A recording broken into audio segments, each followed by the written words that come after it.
નાગરિક તરીકે પ્રતિજ્ઞા લઉં છું કે મારા જીવનની પ્રત્યેક ક્ષણે હું દેશ માટે સમર્પિત રહીશ. હું સ્વનો વિચાર કરતા પહેલા સર્વનો વિચાર કરીશ. દેશના બધા જ સંસાધનોનો ઉપયોગ યોગ્ય રીતે કરીશ. દેશના સર્વાંગી અને સમાવેશી વિકાસ માટે અવિરત કાર્યરત રહીશ. હું મારા દેશના સમૃદ્ધ વારસાનું ગૌરવ કરીશ અને તેનું જતન કરીશ.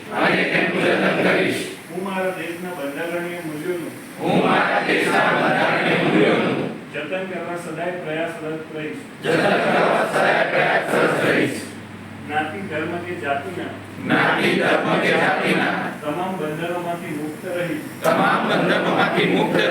બંધુતાની ભાવના સાથે મારા દેશને પ્રાધાન્ય આપીશ. એક ભારત શ્રેષ્ઠ ભારતના સૂત્રને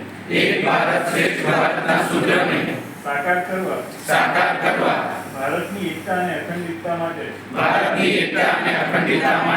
સદાય પ્રતિબદ્ધ રહીશ. પ્રધાનમંત્રી શ્રી નરેન્દ્ર મોદીજીએ જોયેલ વિકસિત ભારતના સ્વપ્નને સાકાર કરવા હું મન વચન અને કર્મથી તત્પર રહીશ. રાષ્ટ્ર પ્રથમના મંત્રને જીવન મંત્ર બનાવી મારા દેશના વિકાસ અને કલ્યાણ માટે હું તન મન અને ધનથી